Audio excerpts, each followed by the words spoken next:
we would like to invite Ms. Dana Chen, University Librarian of HKUST Library and the co-chair of AL4 Conference Organizing Committee, to introduce our guest speaker. Ms. Chen, please.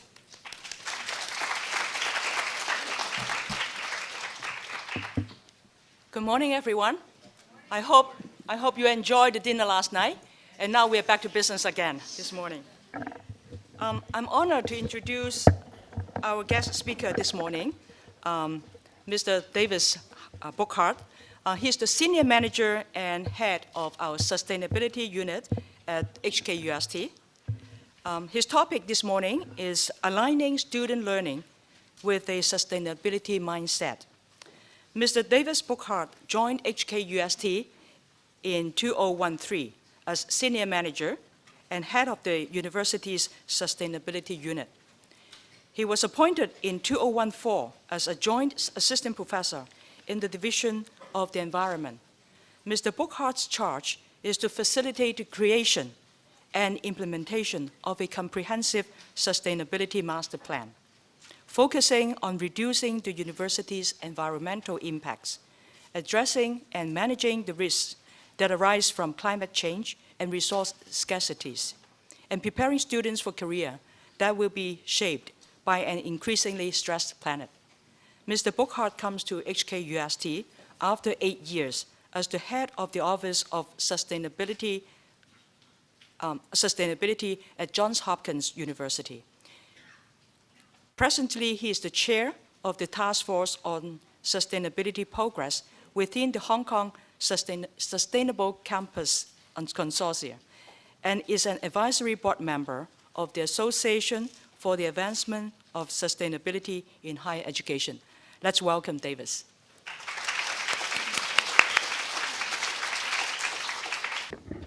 It's a real pleasure to be here, and I really wanted to first thank the organizers, Diana and Edward and Gabby and all the rest, and all of our friends at Chinese University.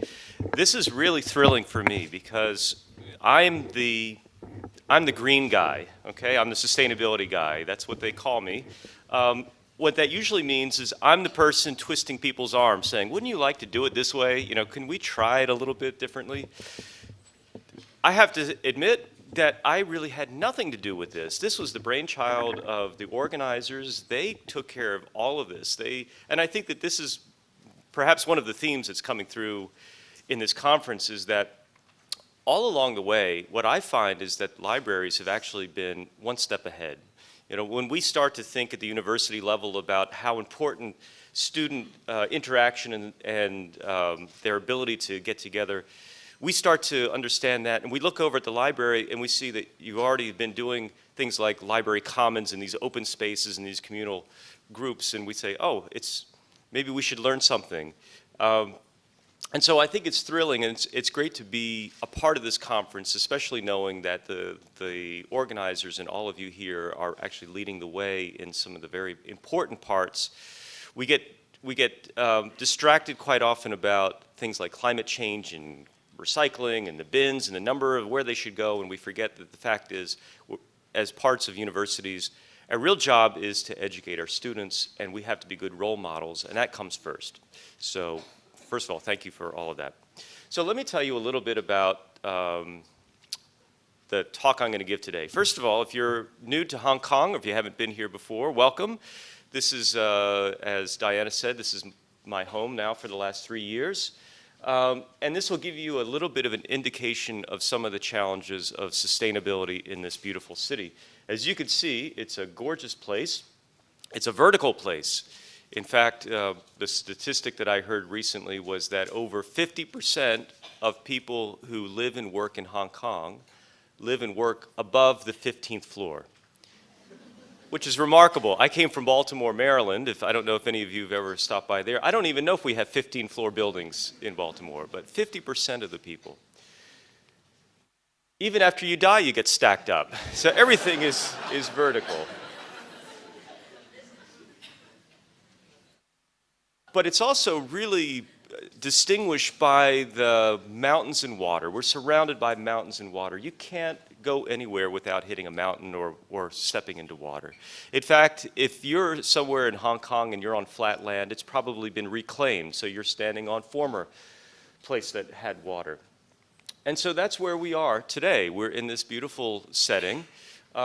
We don't have quite as many high-rises as downtown, but we still have large buildings, and we have this steep mountain terrain. And to try to deal with the heat and the sun and the energy that comes from being on this mountain is a little bit of a tricky challenge from a sustainability point of view. Here's what it looked like about 20 years ago. We are a very new institution, and this university was created from scratch. We're, as you might have seen on your way in, we're celebrating our 25th anniversary, so we're still a baby. We've done a lot in 25 years. And when we built the campus, we didn't necessarily build it with sustainability in mind. And so many of you probably are finding some of the same things as well, is that as we transition into a more sustainable campus or sustainable mindset, we have to take what's already here. We can't just start over again. So with that in mind, I'd like to use that as a pretext for getting into a couple of themes that I'd like to mention today. Sustainability starts with where you stand. It starts in your place. And I'd like to make the assertion that sustainability, our surroundings influence the way that we understand sustainability. It's, if you look at these pictures, you see that with the addition of plants, it actually changes the way that you might think about the workspace or the place that you have. There's some examples of integrating the outside into the inside, and we found that studies are starting to show that the integration of environment inside of a space starts to have additional benefits for people who actually work in that space. But it's not just about the environment. It's about how we think about our spaces, too. Like, wouldn't it be fun to have one of these in your office and think about just how it would change the interaction? And imagine you say, oh my gosh, the boss is coming. He wants to talk to you. He's on the slide right now, on his way down. It would just change the way you even think about how you interact with your staff and with your employees and with your boss.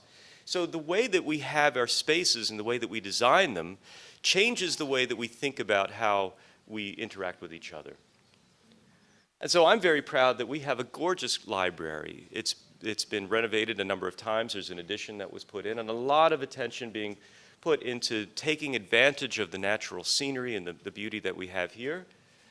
I could just imagine that the view, if I was a student, I would probably never get anything done. I would just stare out that window, that beautiful window all day long. I don't know how our students do it. But the idea here, though, is the library, as many of you have already been in the library, I think you'll go back over there over the course of today. It's a great example of how bringing the natural world into our artificial world can help us in terms of the way that we do our business. So those are the good examples. We also have some bad examples, things that we should be thinking about as we go forward. Here's an example. Some of you may have come down from the conference lodge, and you would have gone through our business school. And what you'll notice is that when you walk into this school, there's a big, beautiful, gleaming chrome escalator on your right-hand side that can take you up. But if you wanted to do the healthy choice and actually walk up the steps, which is something we should do after the big dinner that we had last night, you actually have to search for the stairwell. It's tucked away and hidden.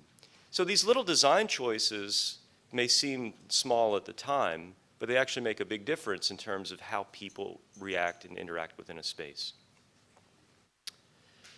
Here's a great example. This is right outside of one of our student residence halls, and I think someone probably got a lot of congratulations for coming up for this interesting design for benches that fits right into that space, but I keep thinking, how do you have a conversation with your friends when you're sitting on this bench?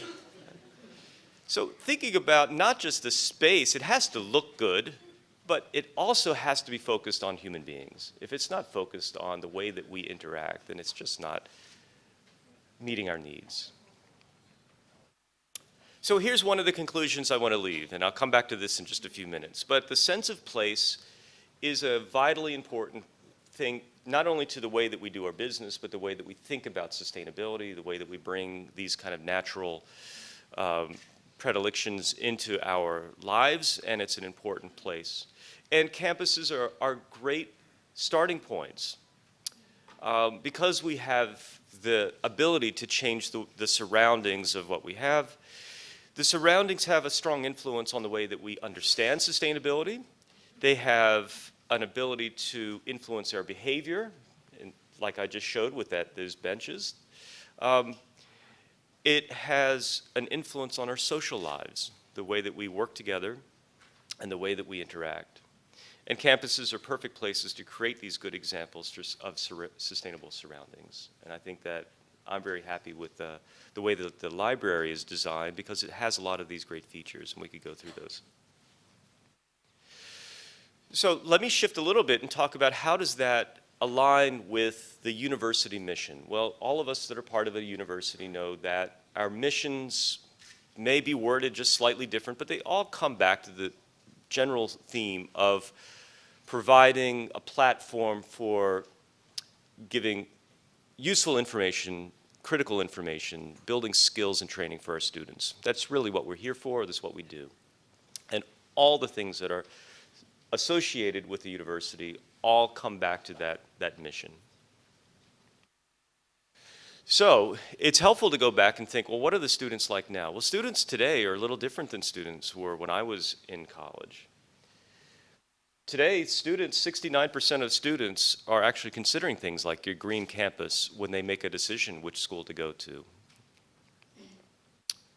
82% of young millennials consider a company's CSR commitments when they decide what job to take. So if a company is looking for the best and the brightest students to hire, they have to pay attention to what they're actually doing in terms of their own footprint in the society, because the best students are actually paying attention to this as well. 74% of millennials say that they would volunteer for a cause supported by a company they trust.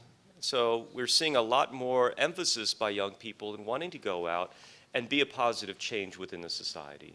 This is actually a number that's been going up very steadily over time, and the number's up to 74%. That means that 3 out of 4 students have expressed a strong interest in volunteering their time to make this world a better place. And here's something I think we should always keep in mind. 1 out of 3 students will be alive in the year 2100, statistically speaking. That's what the statisticians tell us. That means that what they learn today is going to stick with them for a very, very long time. Which means we need to think about how we do that. Well, how did we get here? We're all talking about sustainability. I got a job to create this thing called a sustainability unit here. I was hired at Johns Hopkins to do the same thing. It didn't happen by chance. It happened because young people now are putting more and more pressure on universities to do. This is just a small smattering of organizations that are now evaluating our performance in terms of how well we're doing with sustainability. So what it means is that we should look back and see what our university. Now, typically universities have these 4 elements. We have research and discovery, we have campus operations, we have education, and we have collaborative impact. In other words, our impact on the society. And over time, what we're finding is that these 4 areas are shifting. They're not staying static.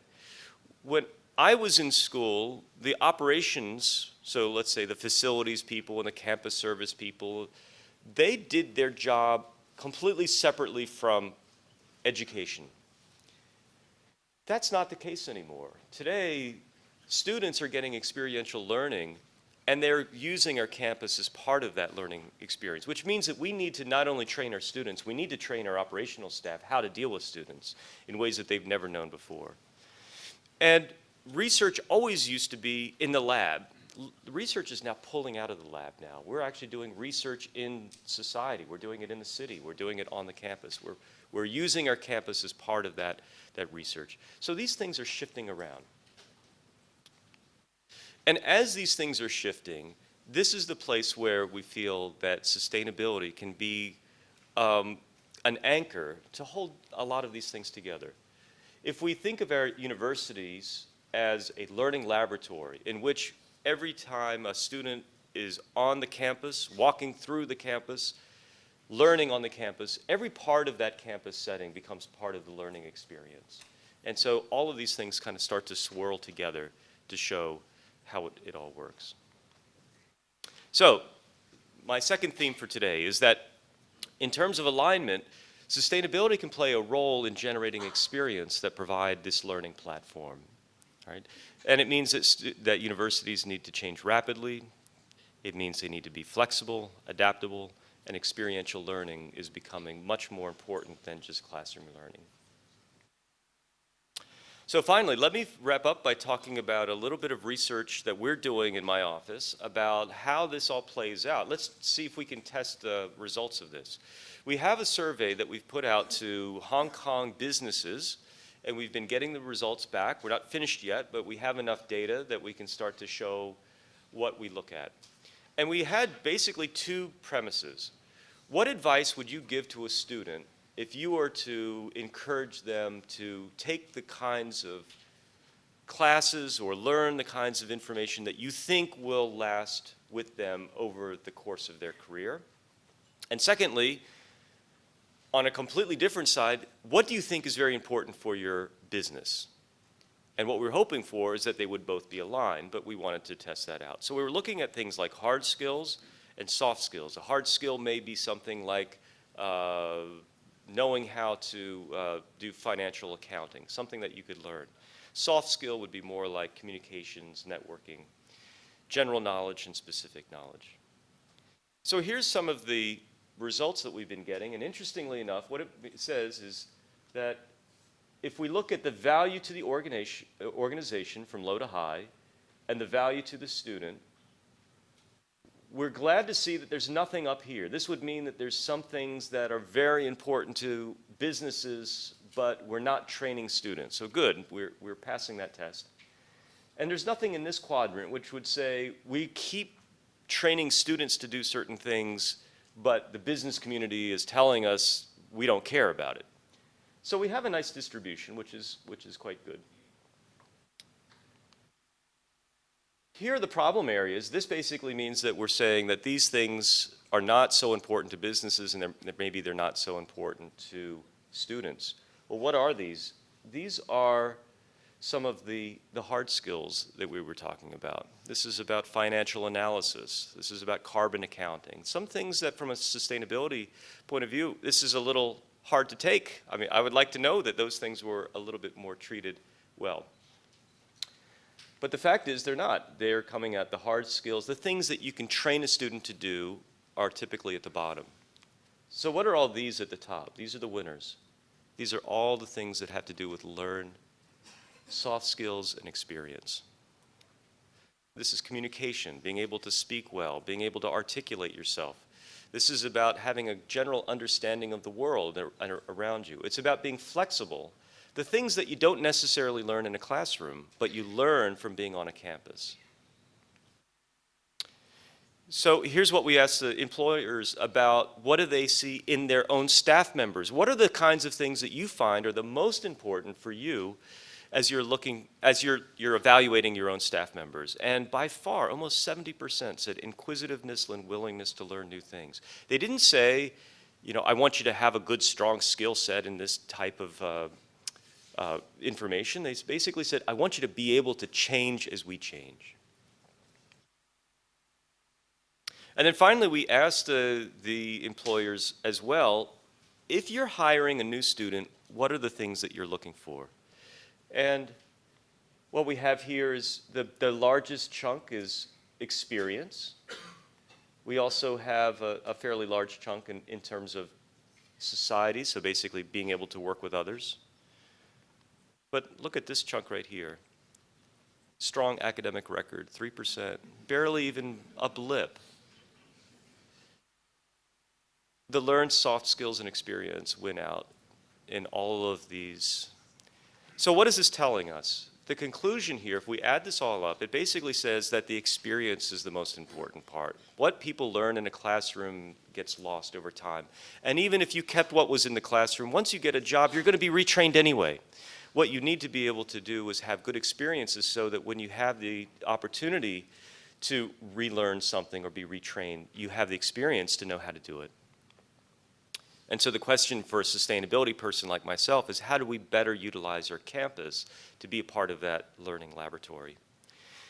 Secondly, interpersonal and social skills mean everything. This is really the difference, I think, between today, the way we look at this, and before. How do we create a vibrant space that fosters these interconnections? And finally, inquisitiveness opens the world. If 1 out of 3 of our students will still be alive in the year 2100, how do we set the foundation? How do we get them to love learning in a way that continues with them for the rest of their lives? And with that, I'd be happy to take a few questions.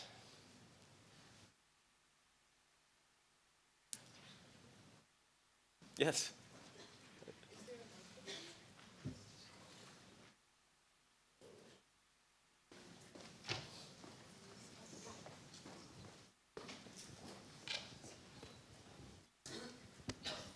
I'm Madeline Charney from UMass Amherst, and Davis and I had a nice chat on the bus last night coming home from dinner. So I still have my same question I wanted to pose to this group of librarians, which is, I wonder how information literacy could tie into the wonderful work that Davis and his staff are doing.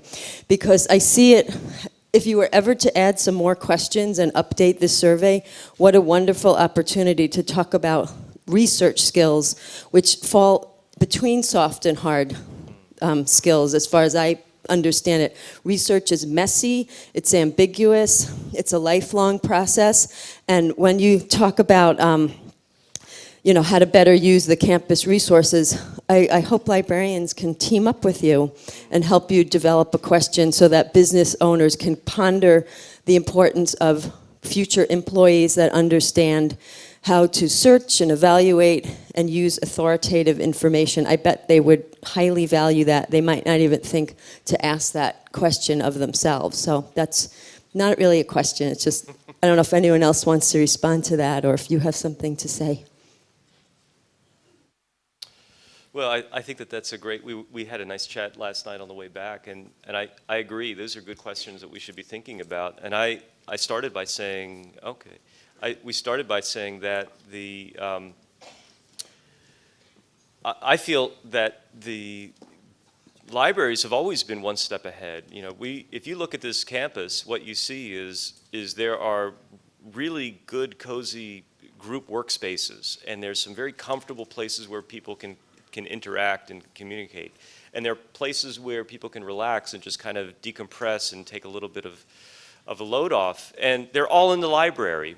And so some people might say, well, gosh, our students are so stressed, they're always in the library. Well, of course they're in the library. It's the greatest place for them to go. What we need to do is we need to take the library and expand it into the rest of the campus. So I think that in terms of your question about how do we encourage some of the hard and the soft skills and things like understanding research capabilities, I think that those are great ways for us to continue to work together, because I think that we're just starting to scratch the surface of how we understand the way that students interact and how they learn. And we're also just starting to understand a little bit about how we train students. If we know that, there was a study by Princeton a few years ago that tracked, it was by Stanford School of Education a few years ago, and they were tracking people, their graduates, as they left. And over 5 years, what they found that by the 5th year, they'd lost about 80% of the information that they'd learned during their 4 years in college. Which makes sense. If you think about it, a student typically studies very, very hard for an exam. Well, if studying very, very hard for an exam meant that you trapped that information in forever, then you should be able to take that same exam a year from now and do exactly as well as you did before you studied for it. And we all know that that's not the case. So it all evaporates, it disappears.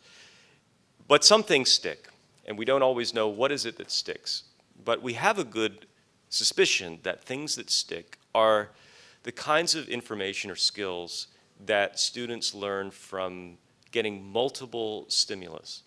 So you hear something, you see it, you smell it, you touch it, you work on it, you fail at it. Sometimes that's even the best way to learn about the way something works is that you try it and it doesn't work the first time, and then you have to rack your brain to think about how you do it. And that process of racking your brain to think about what I did wrong actually helps reinforce the knowledge of what that skill is. So I think that we're still in the process. We're looking at flipped classrooms and experiential learning. We have a term here called trimodal education. All of those things, we're still kind of thinking about how they all work. And I think this is a great area of more exploration for us to work together. So, Madeline, thanks for your comment. Yes?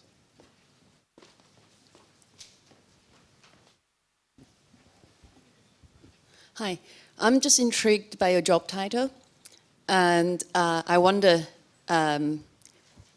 where are your peers? Are there other universities and government organizations or even private companies in Hong Kong or elsewhere who have the same jobs? That's the first question. Second question is whether you could tell us what you've done in the context of your role in terms of IT, green computing, that sort of thing. Oh, yeah, two really great questions.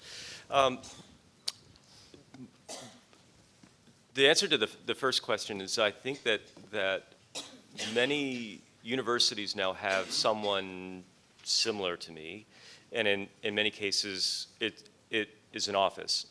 So what I found when I started 10, 12 years ago, it was just me by myself. There was no office. It was just I was hired. But I was the first person at Johns Hopkins that was hired exclusively to work on these issues. Typically what happens at a university is that someone is hired to do something, and then they say, oh, by the way, we hear about this sustainability. Can you do a little bit of that too? And so, then they end up kind of being a part of that as well. But I think that most universities now have at least one person who's dedicated to really thinking about this. And in some cases, maybe more people. It may even be a unit. Our unit, actually, we have 3 people, so we're very fortunate to have the support of the university to allow us to grow. I think that, and the businesses are starting to have these groups as well. The thing about sustainability in a university setting is that quite often we don't know where to put them. So we have a lot of work that we do is on the operational side. We're really trying, we recognize that in order for us to match what we tell students in the classroom, we have to change the way that we act. We can't have students go in the class and learn about climate change and how important it is to look for alternative sources of energy, and then they walk out and they see all the lights on and trash piling up, and so we have to be good role models.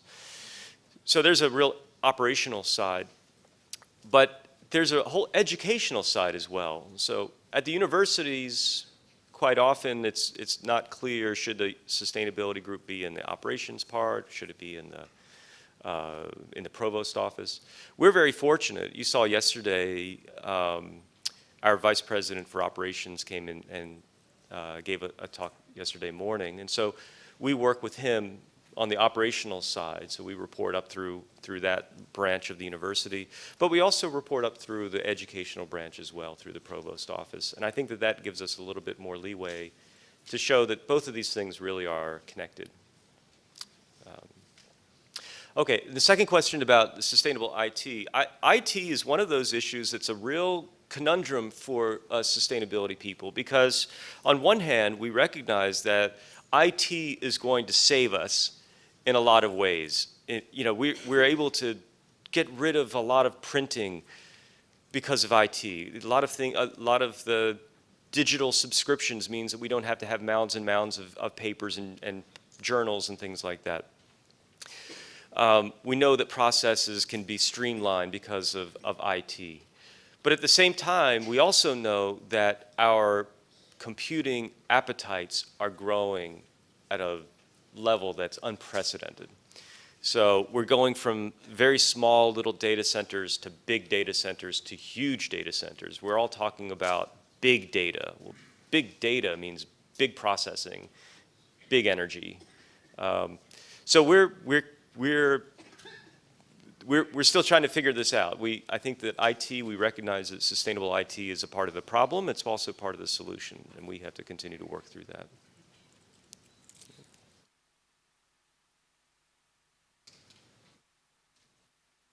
Okay.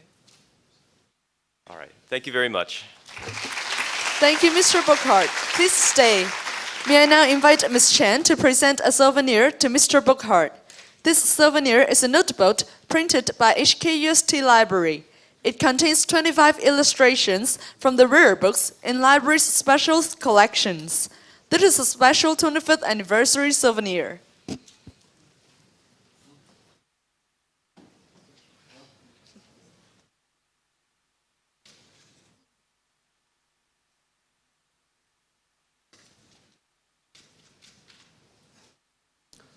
Thank you, Ms. Chen and Mr. Burkhardt. Ms. Chen, please stay.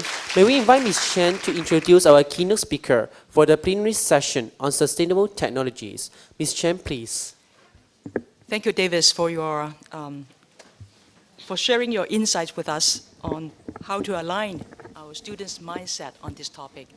And also to you, thank you for your response to the questions that we have. Okay, now let's move on to the plenary 3 sessions on sustainable technologies. We're talking about technology right now, so John is probably going to give us some answer to that. Our keynote speaker today is Mr. John Elmer, the former executive director of the Orbis Cascade Alliance in United States. The title of the keynote speech today is Transformative Collaboration in Academic Libraries. Mr. John Elmer has been actively involved in library consortia for more than 20 years and served up to May this year as executive director of the Orbis Cascade Alliance, which is a nonprofit organization serving 37 colleges and universities in the northwestern part of US. John is the 2012 winner of the American Library Association's Hugh C. Atkinson Memorial Award, which recognizes him for risk-taking and as an effective leader and champion of new ideas and initiatives. John's early career includes bookselling, special collections cataloging, authority control, and systems administration positions in academic libraries. His education includes an undergraduate degree in mathematical economics, graduate work in econometrics, and MLS from UCLA. John has retired recently in May after serving Orbis Cascade Alliance since 1999. Let's welcome Mr. Elmer. I asked to use this because I'm not very good at staying put behind the lectern. I tend to roam, but if you stop being able to hear me well, let me know. I'll return to home base here. I want to say what a huge honor it is to be here after talking to my colleagues in Hong Kong over the years and wishing many times that I could come and not finding a place in my schedule. And this conference is really remarkable. I think the unsung heroes of these things are the people who put them together, because it's a lot of work to have everybody come to your place. And it's much easier to travel from out of town and just come, but I really appreciate all the work that's gone into this very well-organized conference. And I have to say, from a personal level, I've really appreciated Alice Ho's help. She's been there for me constantly, reminding me to behave myself and do what I needed to do and all of that. So really, really a huge honor to be here. My topic is transformative collaboration. And in terms of what I plan to talk about, talk a little bit about consortia in general. My premise for you is that we saw a real sea change about 20 years ago, and we're right on the top of another one now where it comes to consortia. And in particular, I want to talk about 2 broad areas: sharing common tools, sharing people, a little bit about what it takes to prepare yourself for a transformation, and then just a few final thoughts that I have. I think it's always fair when you come from far away to say where you're from. I don't expect you to know where Oregon is, but here in North America, I come from upper left corner there of the United States.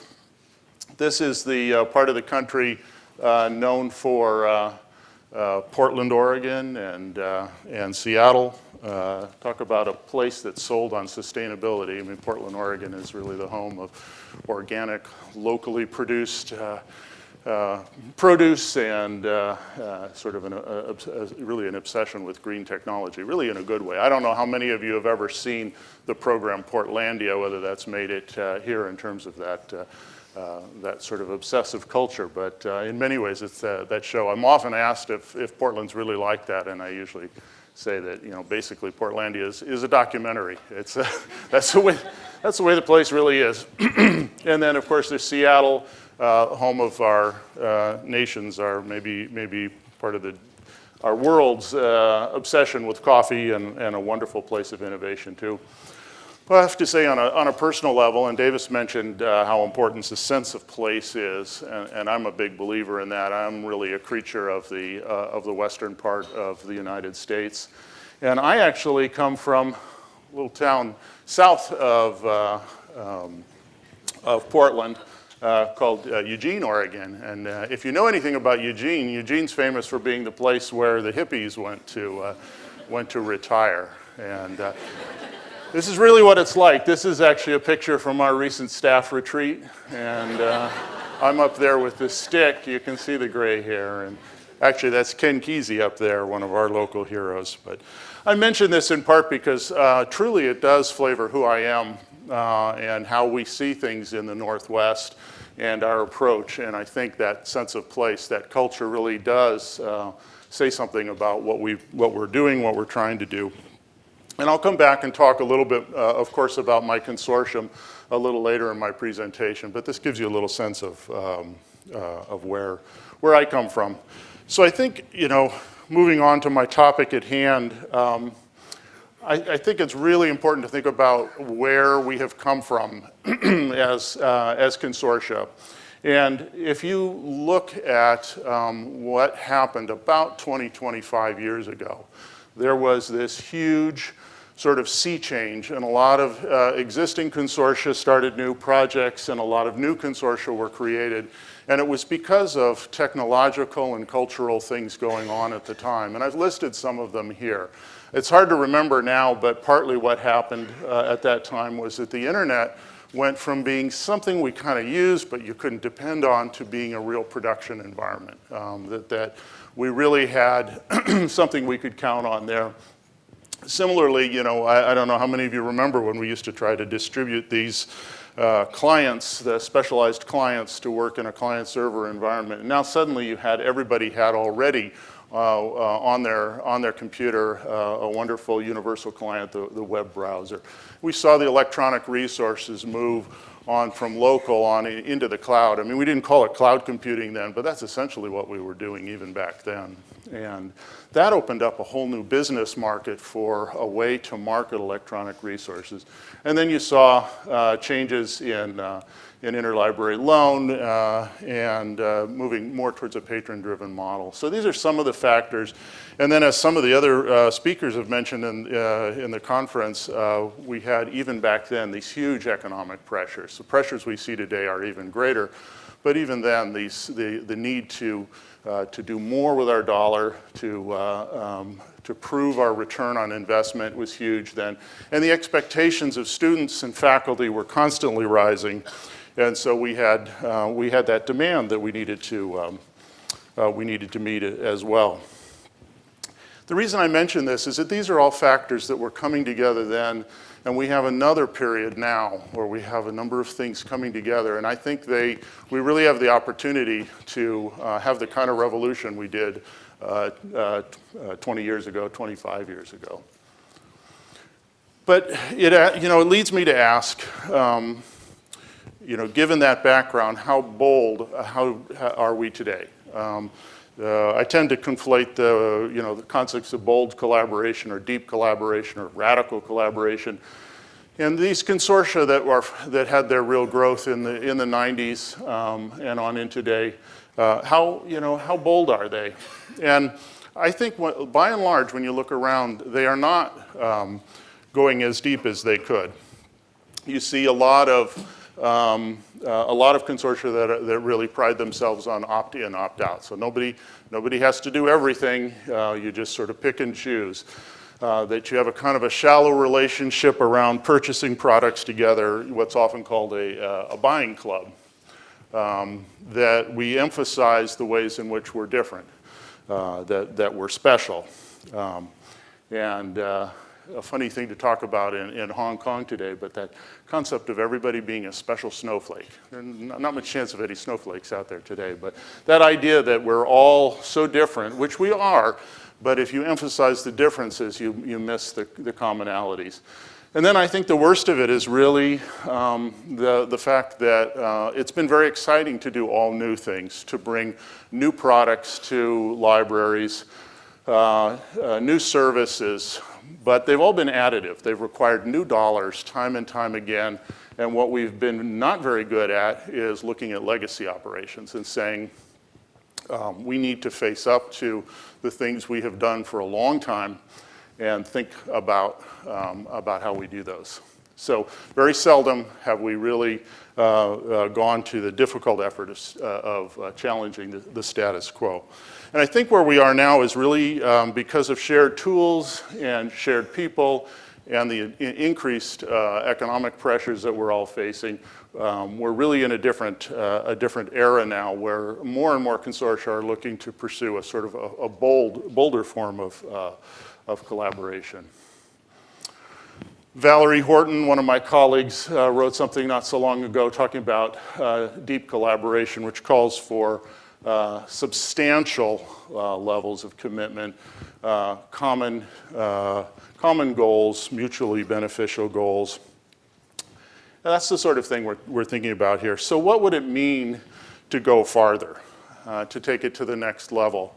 And I think some of the factors you'd look for here are a clearly defined shared vision among your member institutions, really much greater levels of engagement and time commitment. I've heard several speakers here today talk about the importance of commitment. Much greater willingness to take risk together, to spread risk across a larger group, and take responsibility for work for each other. Imagination and perseverance. Increased ability to adapt and to change. A real emphasis on reciprocity and compromise. And then I think importantly, really shared power and decision making. So really what I'm sketching out here is a much deeper relationship in which libraries are counting on each other to a much greater extent than they typically do today. So part of that is finding partners that are the right organizations to work with. So it's really choosing your collaborators closely, looking for institutions that have closely matched missions, and coming up with these commitments, being willing to make commitments that, as I say here, are really hard and expensive to break. So again, it's not like a sort of shallow, well, we'll do this, and if we don't like it, we'll turn around and get out again. It's more like, we are going to do this together. This is our combined future here. You know, and some of the factors, that come into play here, which I won't, in the interest of time, I won't spend a lot of time on, but financial, legal workflow. Identity. These are all aspects that have to do with really working together at a deep level. And again, seeing the future as something that we face together, sharing this risk and innovation and being part of a team that is expected to last for a very, very long time. And pushing it a little bit, I like to say that what we're looking for is really a kind of a marriage here, not dating. So not something that's easy to get out of. This is not a hookup. This is a long-standing thing we're going to do together. So this is something a lot of consortia are talking about today, deep collaboration, radical collaboration. And so I'm going to speak a little bit about a specific example about transformative consortia and an example. Can you guess what it would be?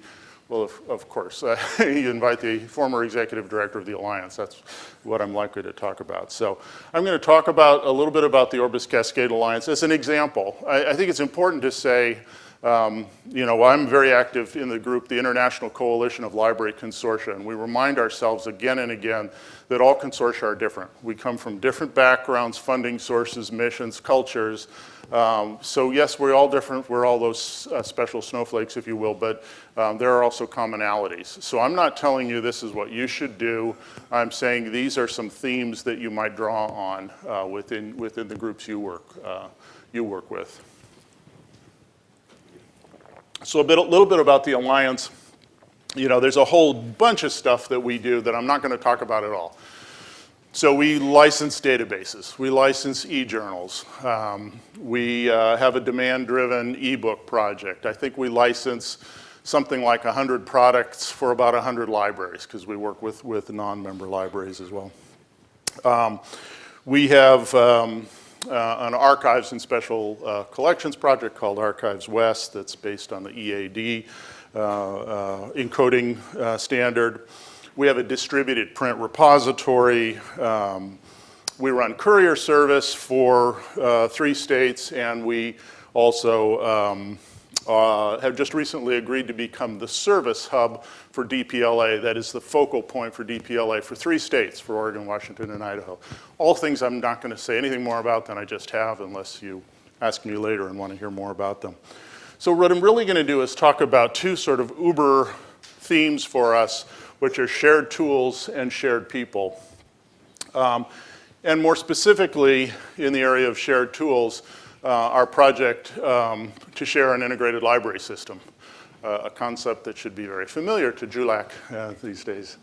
But understand that's an example. We also share other tools, which I won't get into, but that is our premier example, is the shared ILS. And then sharing people, what we call the collaborative workforce. That's our language around that concept. So that's what I'm going to spend most of my time talking about. Little more about the Alliance. You've already seen this map and where we're located. Whoops, went kind of fast there. There we go. Again, I don't want to get caught up in the details, but the scale of the organization is kind of important. I apologize. You'll see 37, 38, 39. You're going to say, does this guy even know how many members he has? We've just added 2 new members. One is going live on the system on June 27th, and another is going live next year. So that's my excuse. Also, I'm recently retired, so I'm getting kind of dotty.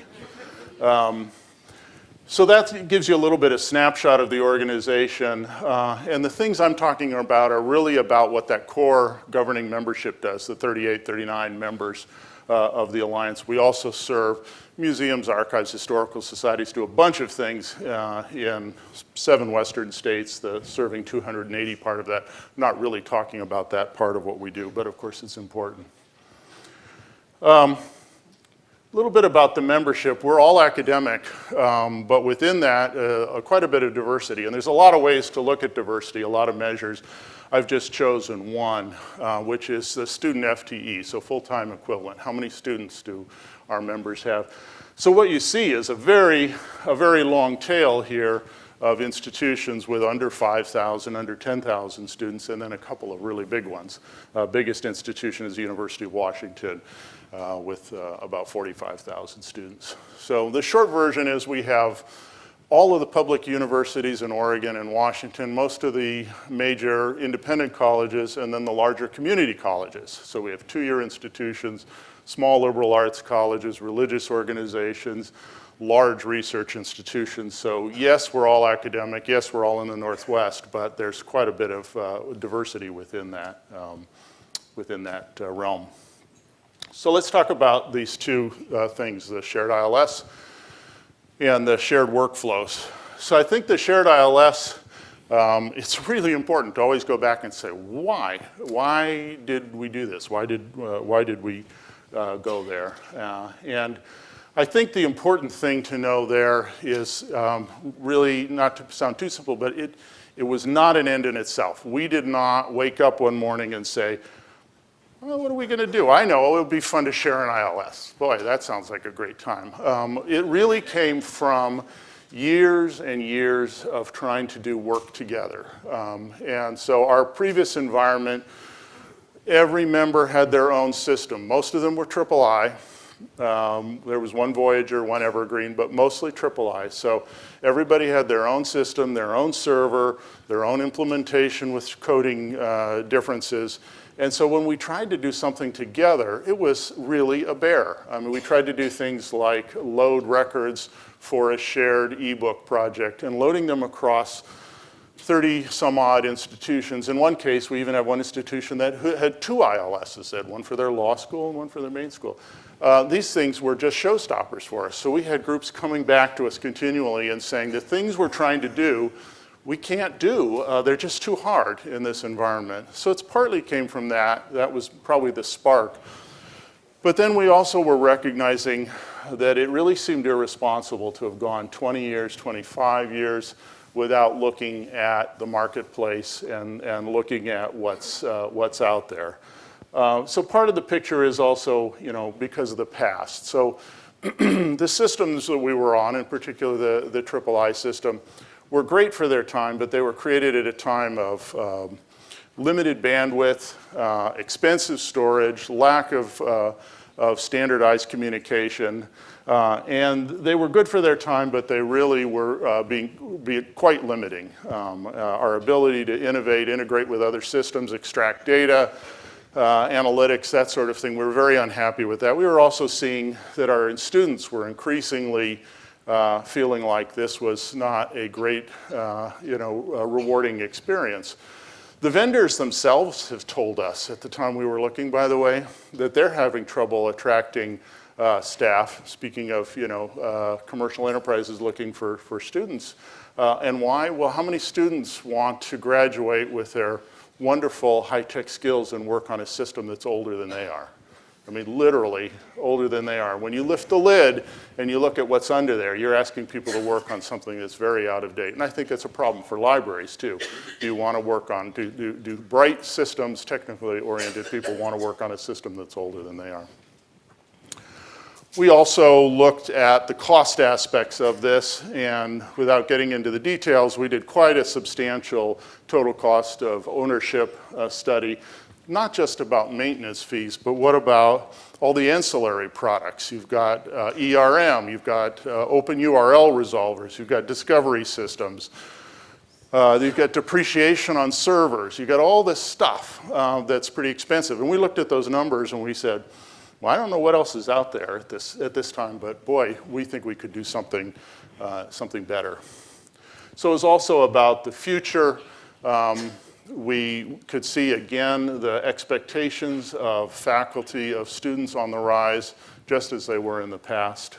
They wanted better systems to work with. We wanted better ability to perform this sort of collaborative work we had in mind. And finally, we did a quick, fairly quick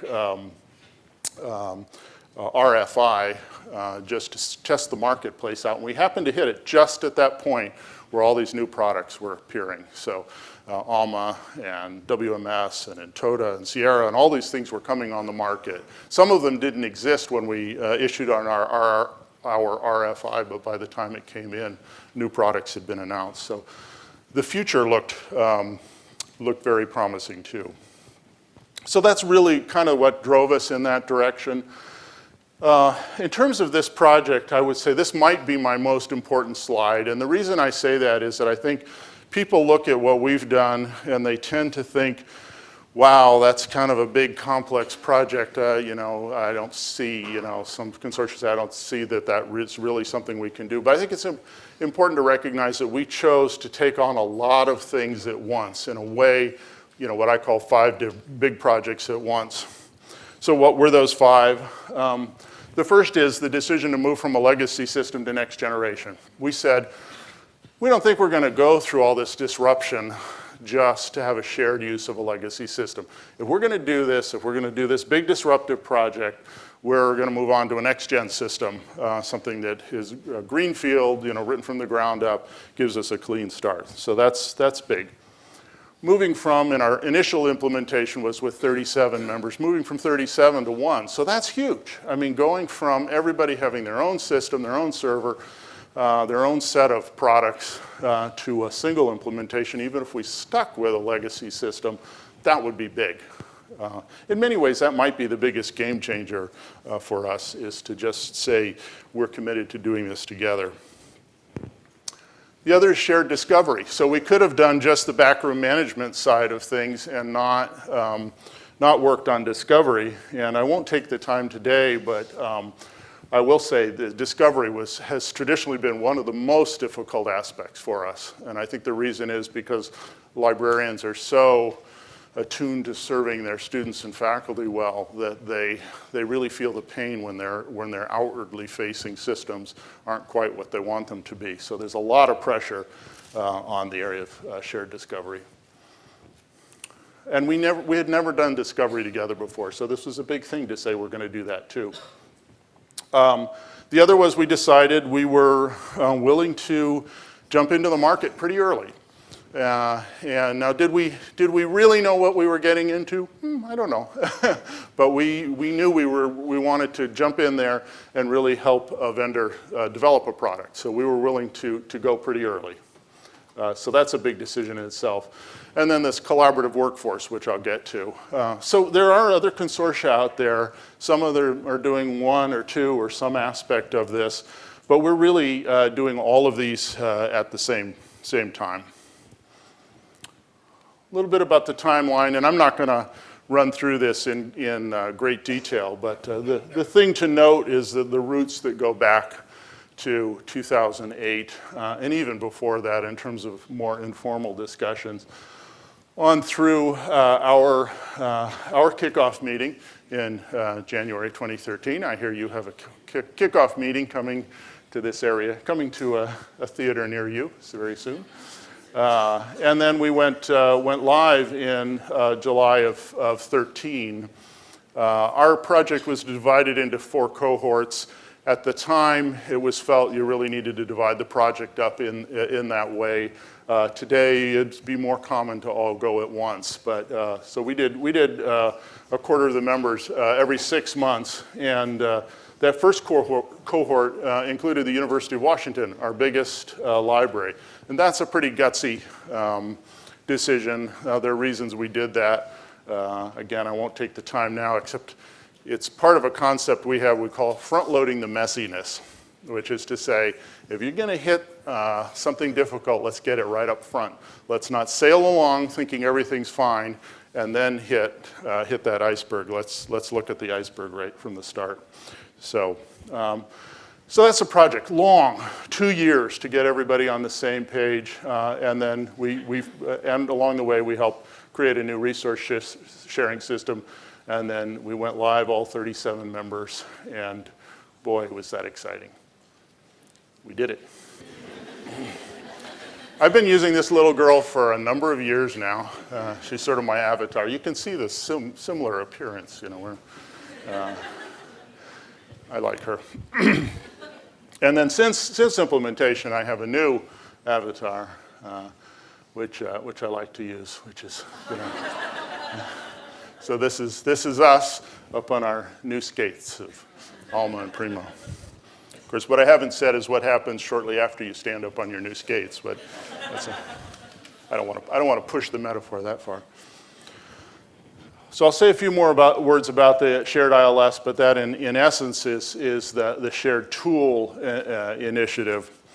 Collaborative workforce is the other piece of what I wanted to talk about a little bit. And this, I think, and this is a personal opinion, this is really actually what consortia have been about for a very long time. It's really about working together. And we have pursued the concepts of collaborative work in a lot of informal ways. I mean, every time you want to do a project, you have to think about, okay, what's it going to take? Who's going to do the work?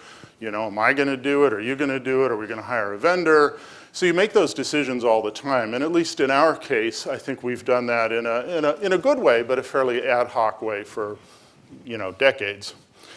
And our feeling was that if we were really going to take things to the next level, share tools, share goals, be married, if you will, we needed to get much more rigorous about this, this concept of a collaborative workforce. So I'm going to sketch it out for you real quickly, but understand what I'm giving you is really more a philosophical position and a language that we use to look at our work together. So what we've tried to do is answer a few questions about the work that we do.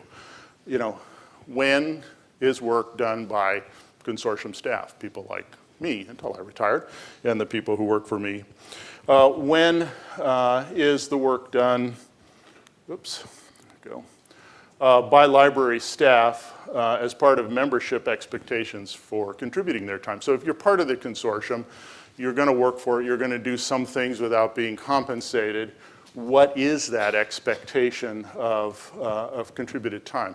Now's the time to go back and remember that chart with the long tail. So what expectations should I have for the institution that has 4 professional staff and 1,000 students versus the one that has 300 staff and 45,000 students? So this is a non-trivial question. What is the expectation there? When is work actually going to be separately funded by the consortium? And in our view, this is a form of centralization that might mean that it's my staff, that it's library staff, or even a vendor. But when is it so centralized that we're going to fund it by the consortium? When are some duties, you know, decided that this is just solely a local thing? You know, when is that the kind of work? And importantly, how do we benchmark that second bullet? So again, that was that question I posed before, which is members are very different. So it's fine to say everybody contributes. How do you know if somebody's contributing within expectations? If you're going to get very serious about this, you need to find a benchmark, and you need to measure in some fashion. So how do we benchmark that? And then what business model do we use to pay for the centrally funded staff? So you can see we're getting, you know, down into some rigor here around how we want to do this. And again, I could spend my whole time talking about this model, and don't worry, I won't. But I'll give you just a quick sketch. And our report is pretty widely available on the web. And if you have any trouble finding it, just, you know, let me know. What we envisioned essentially is 3 kinds of work: W1, W2, and W3. The way we have defined this work is there's the W3 work is the work that everybody does. So what's an example? You have a resource sharing system. Everybody's got to pull books off the shelf, put them in bags, put them in courier, unpack them. Everybody's got to you know, weigh into our database buying projects and that sort of thing. But there's just strictly local work. Then there's an important category that we call, you know, the W2, the some do for all. So this is working groups, say 5 people, say 7 people, that do a very important key, maybe technical task that directly impacts all of the members, all now 39 members. The chart has those sort of arrows off to the side to remind us that this is kind of a rotating membership. So it's these 5 people this year, and maybe one leaves and somebody new comes in next year. And this is shared work, but it's done by a group of people. And here, there's usually some expertise required, but nothing, you know, too extreme. And then the most concentrated is the work that a few do for everybody. So this would be where you need such technical strength, such accountability. It's an esoteric enough task. It's an important enough task that we decide we really want to we really want to define that very carefully and concentrate it in a single place. And typically we envision this as work that, again, that might be done by somebody reporting to the executive director of the consortium, or even in our member libraries. So somebody working in one of our member libraries might be designated. We might have a service level agreement, if you will, an MOU that defines the work they're going to do. And when they do something, it is done for the entire membership. It is done once. And in brief, what we have decided to do is not to try to track the work that everybody does. The work that some do, we're going to track and balance. So what do I mean by that? That's the one where we have the benchmark of expectation. We're actually going to measure the work that's being contributed to the consortium, compare it to the benchmark, report it back to the directors, and we'll use that to see how members are doing. And it's, you know, there's more to it than that. How do you measure it? It's also measured over a fairly long period of time. What do you do with that information? I'm not going to take the time for that now. But basically, that's considered to be contributed time, but it's, we're relying on reciprocity. We're trying to balance the contributions there. And then the top category is strictly paid through the consortium. And again, as I say, we'll probably have, we do have formal agreements about what work is going to be done, who's going to be doing it, how they're going to be evaluated, how it's going to be measured, and that's a fairly big, a fairly big deal. Until I retired, I was W1. 10 people within the consortium are W1, but there are also some who work in our member libraries who qualify as well. A little bit, as I say, theoretical. We can come back to it if I lost you anywhere along the way. But I'm going to move on and talk about preparation for transformation. And I think this is, relevant certainly to JULAC, to others who are contemplating this kind of thing. And there's a lot one could say. I've chosen to divide my comments into these 4 areas about culture, the partners you choose, getting buy-in from staff, the importance of governance. So these are some of the things I've chosen to mention. A little bit about culture. I think this is maybe the most important area in terms of where you come from as a group, what your history of working together is, what kind of credibility your consortium has. I draw on my own consortium here, and I'm not going to go through and read you our mission, vision, and values, but rather give you these. These are exact quotes from one part or the other of our mission, vision, or values. And I think these are very important, and they really do speak to the kind of group that we are. So you look at things like that combined expertise, that open debate, willingness to change, challenging traditional thinking. These really speak to who we are as an organization, and not every consortium is like this. So I take some pride in this, and I think this is what makes it possible for us to have 39 institutions working in concert. One of our directors came up with a phrase she liked to use, which was C to C.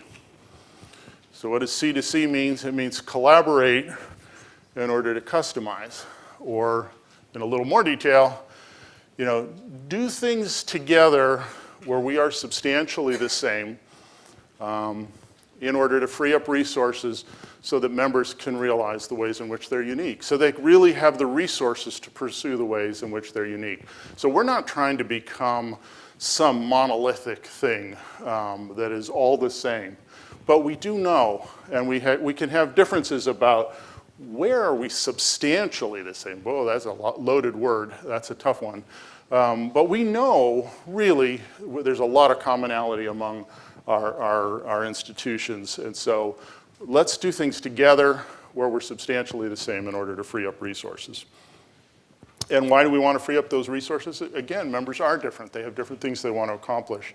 And in many cases, they don't have the resources to do what they want to do.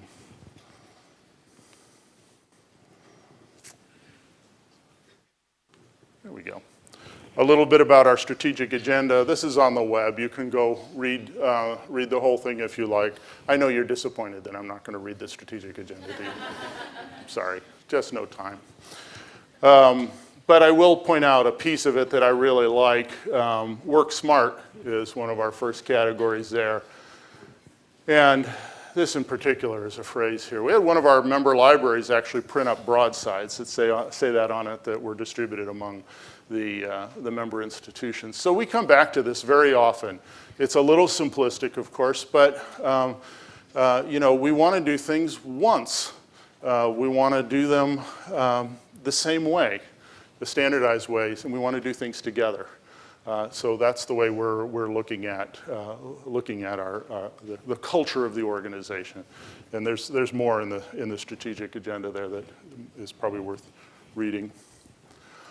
I also talked about the importance of partners. And here, there's really a whole lot that could be said, except that choosing who you work with in your consortium is big. It should not just be all comers, anybody who wants to walk in the door. You have to think about, if you're going to get, if you're going to get married to somebody, you need to think about who you're going to get married to. And so it's important to have a shared mission and to have enough libraries that you have a critical mass to do interesting things. Sometimes it's a great group, but it's maybe just too small to do some things. But at the same time, if it gets too big, it gets lumbering and very difficult to achieve some goals. So really important to achieve the right size, shared vision.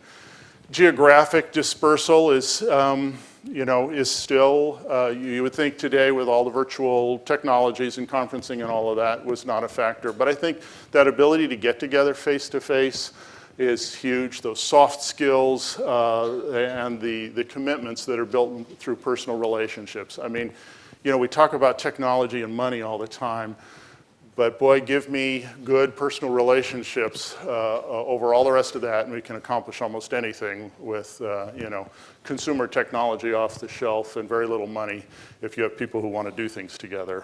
So valuing those personal relationships are huge. And then making the right choices with vendors too. I mean, you're not marrying your vendors, but well, in a way, those are long-term commitments too. And I don't personally draw a huge line between, member libraries and vendors, in the sense that I think the vendors, they're not our competition, they are our partners. They're doing worthwhile work. They have a different economic model, but choosing the right ones is very important. And I will say here, just as an aside, because I know, like us, you chose choose to work with Ex Libris, that our experience in our shared ILS project with Ex Libris has just been fantastic. I mean, truly wonderful implementation people. And this commitment to outcomes is huge. We were doing this very early. And we said, we're going to hit things that neither one of us have predicted. We can't think of everything and get it in a contract. So it's going to be important that we all remember what we're trying to achieve here. And when we hit those things we haven't thought of, we're going to do whatever's reasonable. And boy, they've been true to their word. We have compromised, they have compromised, and we have hit many things that we just never thought of. And I have yet to pull out my contract and quote chapter and verse, so good choice there. Quickly, a couple of other things. I think the buy-in, the expectations, the staff involvement are huge. I think a lot of our success has come from a lot of sunlight around our processes. What are we working on? Why are we working on it? Seeking staff involvement. We do a lot to ask member library staff to get involved. We had member library staff help write our RFP. And it sounds almost obvious, but not only asking for the input, but then when you get it, reading it, and then changing what you did based on what you read. So we have seen a lot of staff involvement in the whole concept of moving to a shared system, understanding purpose and the purpose of what we're up to, and then the importance of communication again and again to try to help people remember why we're doing this. And this last one I think is really critical too. which is I think administrators really need to provide that support for their staff, knowing you're going to go through a time of disruption. And what do I mean by that? You know, it's going to be hard to do the things you've always done because you'll do them on a new system, and it'll take a little more time, and you'll have to rethink your workflows. And during those times, it will be harder to deliver the kind of service that you've expected to give. And it's very important for everybody to know that that's okay. That's part of what you're doing. This is a once-in-a-generation effort. And so I think that administrative support, understanding this is a big deal, is important. I'll go on and talk about governance and decision making. This is a little chart we put together about our own structure. We decided we didn't like those sort of typical hierarchical things. I'm not pushing a particular structure here, but just to say that I think to have everybody very clear on the management structure of how you're running the system, how many teams you have working on what things, how do they ensure that they are not working in silos, that they're communicating together, and then how do you develop policy over time? Our experience is that you don't have everything figured out day one. We are moving forward with this tool, and so it's important to know how you set policy. And in our case, we've tried to put policy setting at as low a level as possible. So our teams are actually empowered to set quite a bit of policy if they've done all the sharing and consulting that is needed, and then there's a track for making it rise. But we don't want our deans and directors looking at every policy that comes along. So I think this is important. So some of the takeaways here. Somebody here, I've heard a lot of things that sort of resonate for me. Anybody still? Yeah. And I think that sense of commitment, not getting into things a little bit, dip your toe in, but really jump in together and really do it. The importance of adopting these common tools, doing things the same way where it makes sense. I should have said in the case of that shared labor model, that collaborative workforce, really important to see that as a tool to look forward. So you got a new project, so how are you going to do that? But again, to focus that tool back on the status quo too, and say, how did we used to do things? We now have a new way of working together. We have a shared set of tools. We've got to not shy away from questioning the status quo. And part of what that does is ideally make jobs better. When I talk to library staff, I very often hear people say, I'm doing too many things. I don't feel that I'm great at any of them because I've just got so many hats to wear. So maybe instead of doing 8 things, you can do 6 and be really good at it. So it's actually making jobs better, allowing us to develop greater expertise. And again, with the point being to allow members to do what's truly local.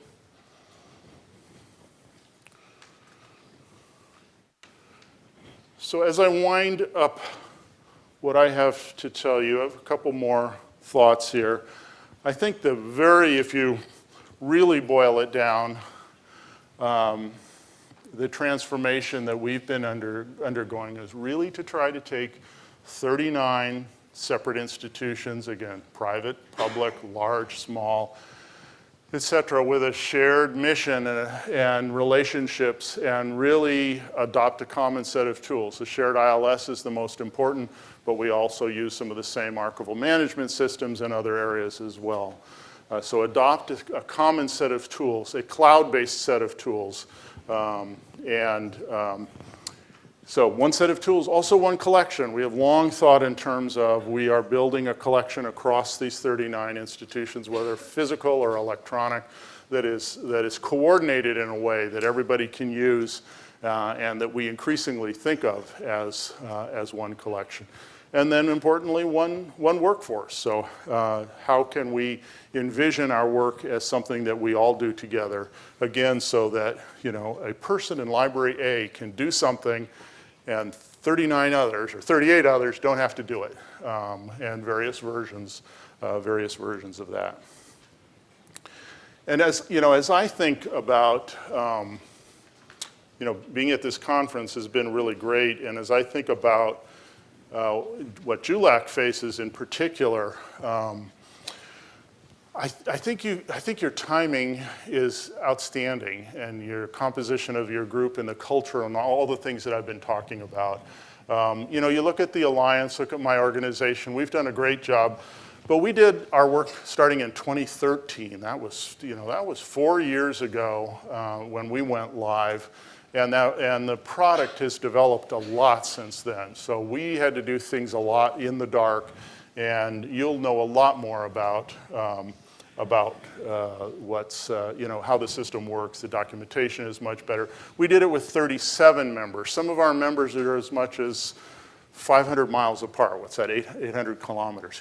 A really a difficult distribution there. JULAC, looking at 2017, 8 members, this sort of close proximity of your members is really good. And in addition to a more developed product and better documentation, you also have some great colleagues that you can draw on across the world. You've got the Orbis Cascade Alliance, but you've also got others who are doing similar things. So you don't have to be first, and you can learn from your colleagues. I understand you also have, it's something you're working on, the possibility of a storage facility in this region. Again, I think something we failed to accomplish some years ago, but is a key element in this sort of rational use of these tools and of space. And I hope very much you get there, because I think that's an important part of the picture. And then finally, the other thing that I really envy JULAC is that I see in your administrative group this understanding that change management is going to be really important, and to put the resources into envisioning what this next phase will look like. So this is a sort of a simplistic chart, but I really genuinely feel that we're at this inflection point where, 20 years ago, something very different happened, and something very different is happening now. And it's partly based on technology, new systems, but it's also how we relate to each other, how we work together, and this absolutely driving need to do things together rather than individually. Last thing I wanted to say about JULAC is, I get around quite a bit and see a lot of different consortia, and I really only choose to spend time with and visit those that I think I have something to learn from and that I really value. And they're not all the same, and I think there can be a mistake to, especially an organization that's been around as long as JULAC, there's a tendency to think, well, it's always been there, I don't know where it came from, but it's just this sort of thing in the environment.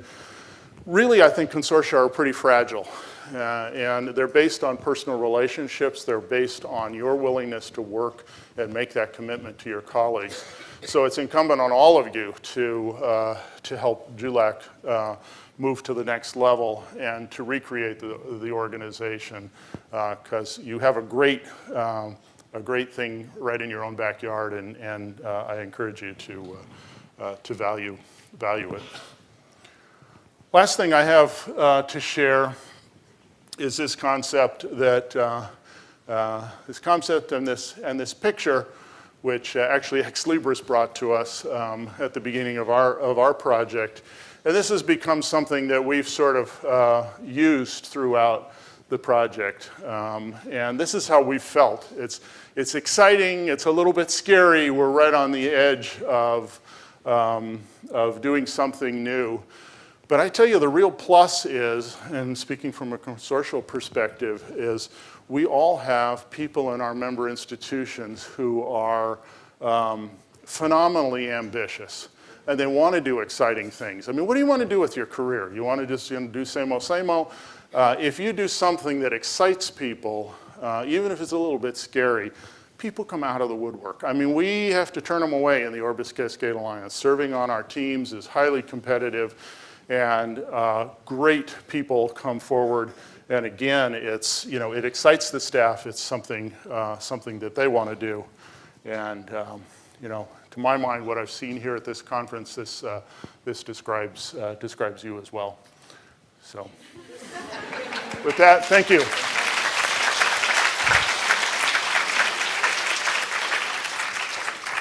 Okay. I guess we have some time for questions and answers. I think this is the time that we can open up to the floor to ask questions on John, to John. I have a lot of conversation with John last night while we were having the conference dinner, so I have my turn already.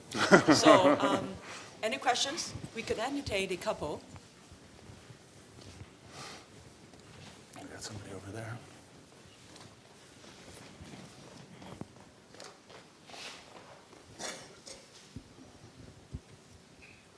Thank you very much for the presentation. It was very interesting. And I was curious a bit about the shared ILS piece. From what I took away from what you said, it sounds like it's all sort of one big collection, everything together. That's a huge achievement to get 37 libraries to agree on how they're going to present their information and present their resources in a way that works for all of them. And I was wondering if you could speak a little bit about the steps that you took to get there, because there must have been significant challenges along the way, I'm guessing. So Yeah. I'd love to hear a bit more about that. Yeah, huge challenges, and you know, I mean, first is we have a 20-year history of doing a number of things together, so it just comes naturally to think about the ways in which we're the same. I think too that the technology can help ease some of those difficulties in terms of, you know, being the same where you really need to be the same and being different where you really need to be different. So in particular the ALMA system that we use and that Julak will be using has 3 levels. It has local information, it has the network zone, which is the consortium, and then it even has the community zone, which would be all users of ALMA. So we have emphasized the network zone, but it allows you to sort of pick and choose to some extent how much the same you want to be. I think too that you know, we've always shared records and things in big databases without losing our identity, and a big piece of that is the discovery end of things and branding. So we don't present you know, some of our members would like us to, but we don't present an alliance, you know, here it is, go look at it, you know, as if we were Google or Amazon or something like that. So everybody has their own brand. And to some extent, it chooses obviously their own colors and that kind of thing. What we've really struggled to do is be as rigorous and usability science-based, as you will, about those discovery decisions, so that we don't have just sort of, well, I kind of like it this way, or I was talking to this patron the other day and I think the facets ought to look like that. It really needs to be driven by data.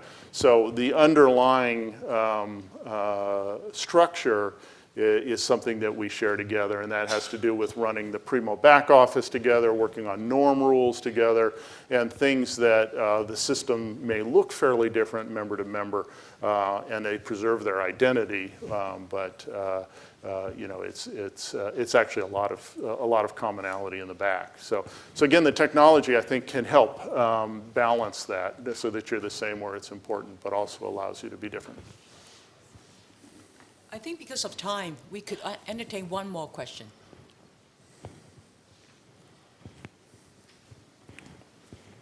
Down there. Yes, Paul, over here.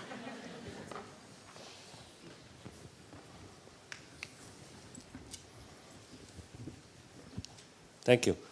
Just want to thank you for the presentation. I'm just wondering, now that the system has gone live for about 2 or 3 years, wondering whether there has been any like a survey or some sort of a feedback gathering ways to find out how the 39 members library feel about after it's gone live, and did they say, oh, what a process, really pain in the butt and going through all these stuff, and then just yeah, would you mind sharing a bit about that?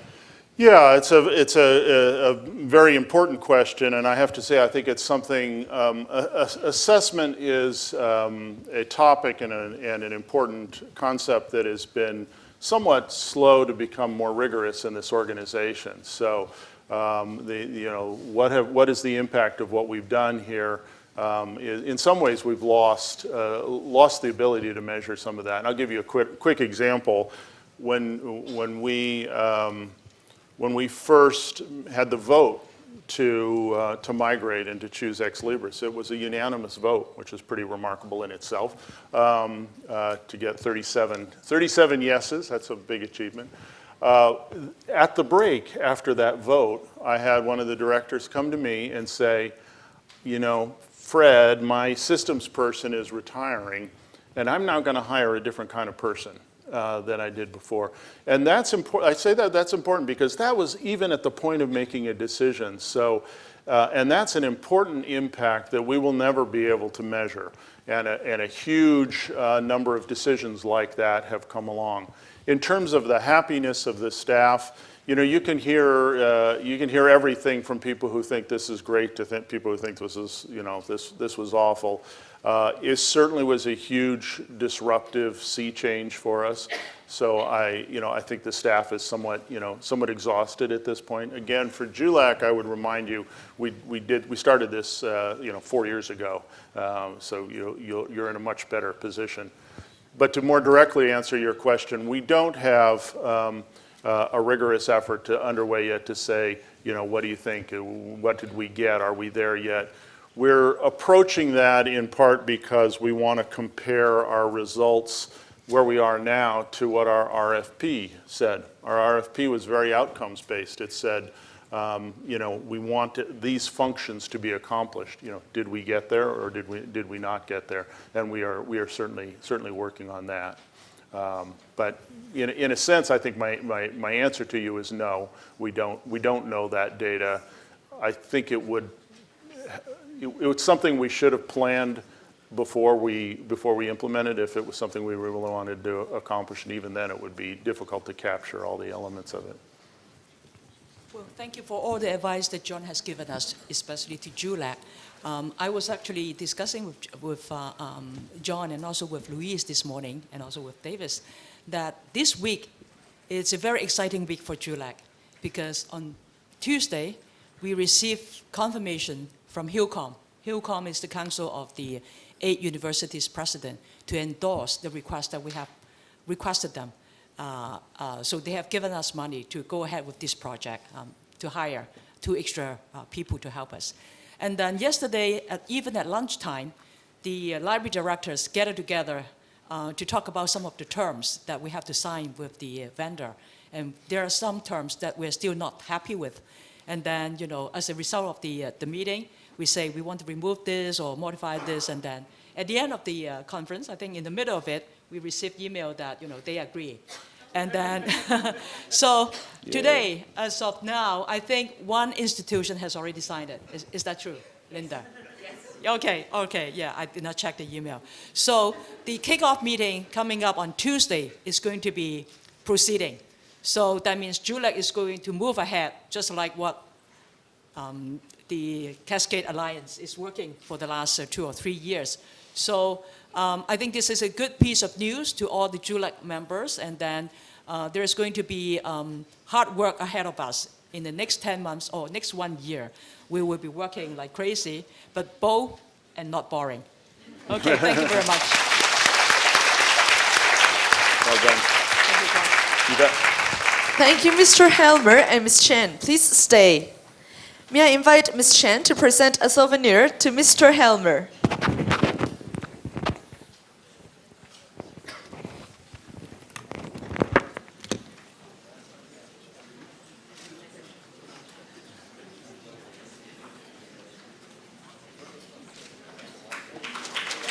Thank you, Mr. Elmer and Ms. Chen.